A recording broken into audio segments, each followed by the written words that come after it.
House Speaker Paul Ryan is lashing out at Secretary of State John Kerry, saying he's a, quote, shill for Iran.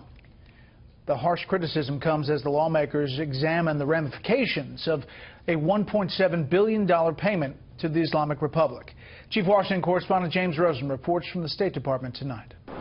With the GOP-led Congress holding fresh hearings on the secret cash payments the U.S. made to Iran in January, payments that settled a long-standing court dispute over frozen Iranian funds and were only disclosed in full in the last 2 weeks, the top House Republican used extraordinarily blunt language to accuse the Obama administration of coddling the Islamic regime. By bend over backwards, I don't just mean all of these concessions, cash infusions, and side deals.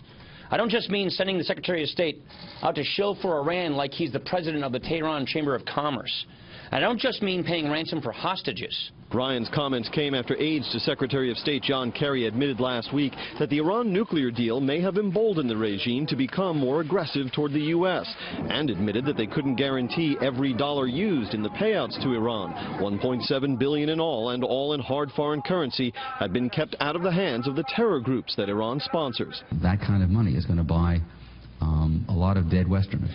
And I think that we ought to examine why the payment was made in that form. At the same hearing of a Senate banking subcommittee, a former aide to Secretary of State Condoleezza Rice told lawmakers the payments did not amount to ransom and reflected a long-standing bipartisan approach.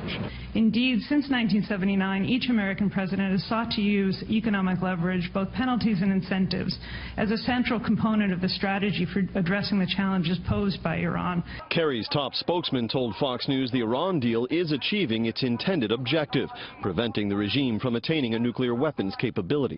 We believe that a Middle East, with all the problems that it has, is going to be that much easier to deal with an Iran that cannot get and cannot use nuclear weapons.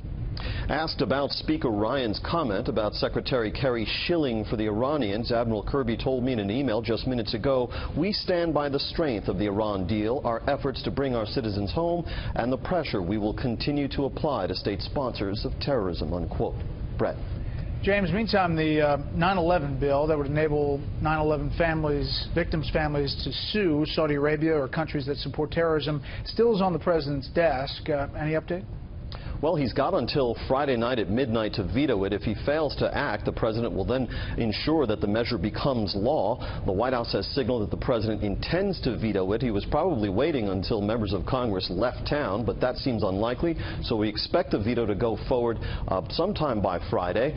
We also heard from Speaker Ryan about that today, saying he thinks the votes are there for the first override of a veto in Mr. Obama's tenure. Brett.